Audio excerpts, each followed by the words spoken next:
એ યોગ્ય જગ્યાએ કાર્યકર્તાને જવાબદારી પાર્ટી સોંપતી હોય છે।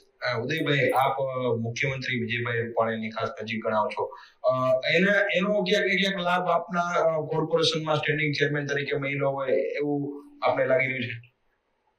રાજકોટનો દરેક કાર્યકર્તા, ગુજરાતનો દરેક કાર્યકર્તા વિજયભાઈની ખૂબ નજીક છે, કારણ કે વિજયભાઈ મુખ્યમંત્રી થયા પહેલા અનેક વર્ષોથી આ સંગઠનમાં ખૂબ જ સંઘર્ષ કર્યો છે, પાયાના કાર્યકર્તા છે।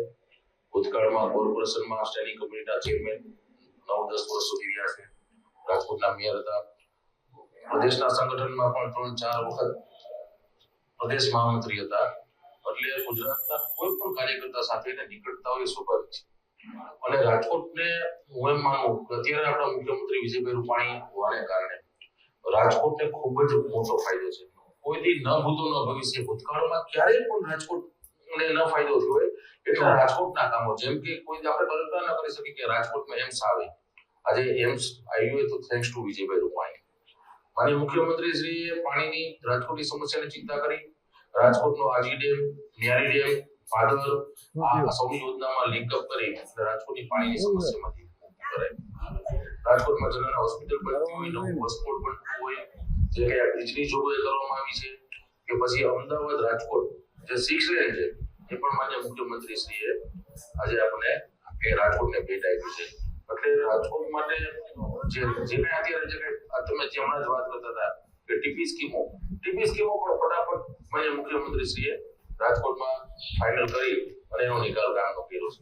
એટલે રાજકોટના વિકાસમાં અત્યારે સુવર્ણયુગ ચલી રહ્યો છે અને માન્ય મુખ્યમંત્રી શ્રી જેમ ગુજરાત આખા ઉપર પ્રેમની લાગણી વરસાવે છે, એ જ રીતે રાજકોટ ઉપર પણ રાજકોટની કાંઈ પણ સમસ્યા હોય તેનું તાત્કાલિક નિરાકરણ માન્ય મુખ્યમંત્રી શ્રી લાવે, એટલે એનો જેટલો આભાર માનીએ એટલો ઓછો છે।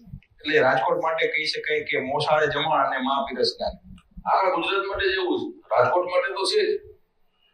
ઘણા લોકો એમ કહે છે કે રાજકોટમાં વિજયભાઈ બહુ આવે છે, અહીંયા કાર્યક્રમો આતે, પણ તમે કોઈ પણ સિટીમાં જાશો, કોઈ પણ તાલુકામાં જાશો, કોઈ પણ જિલ્લામાં જાશો, તમે અમદાવાદમાં અમારે તો 4-5 દિવસે 8 દિવસે વિજયભાઈનો કાર્યક્રમ હોય, સુરતમાં જાશો તો સુરત વાળા એમ જ કહે છે કે અમારે મુખ્યમંત્રી 10 દિવસે 15 દિવસે કાંઈક ને કાંઈક લોકાર્પણ કરવા માટે, ખાતમુહૂર્ત કરવા માટે, એટલે વિજયભાઈ મુખ્યમંત્રી તરીકે સતત લોકોની વચ્ચે રહી, લોકોની સમસ્યાનું નિરાકરણ કરી અને જ્યાં પણ જાય છે ત્યાં ખાતમુહૂર્ત હોય, અનેક યોજનાઓનું લોકાર્પણ હોય છે।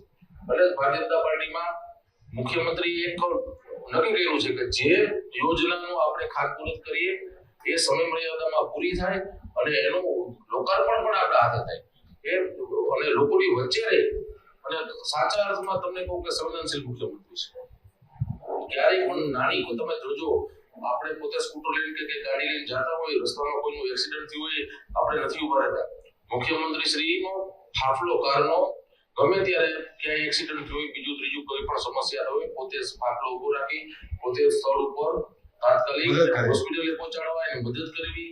એટલે એક તમને કીધું નાનામાં નાના વિષય સાથે, જેમ કે એક ભાવનગર જિલ્લામાં કોળી સમાજની ટ્રકમાં જાન જતી અને 20 થી 22 લોકોનું મૃત્યુ થયું। બીજે દિવસે સરકારે નિર્ણય કર્યો મને મુખ્યમંત્રી શ્રી કે લોકો આવી રીતે ભયજનક રીતે જાન લઈને જાય અને લગ્ન પ્રસંગમાં મરસ્યા ગવાય એ ન થવું જોઈએ। 1200 રૂપિયામાં 40 કિલોમીટર સુધીની એસટીની સુવિધા કરી અને સામાન્ય ગરીબ માણસની પણ ચિંતા કરી। કોરભાઈના મામલામાં 10,000 રૂપિયા હતા, એને હમણાં બજેટમાં 20,000 રૂપિયાની માન્ય મુખ્યમંત્રી શ્રી જોગવાઈ કરી છે।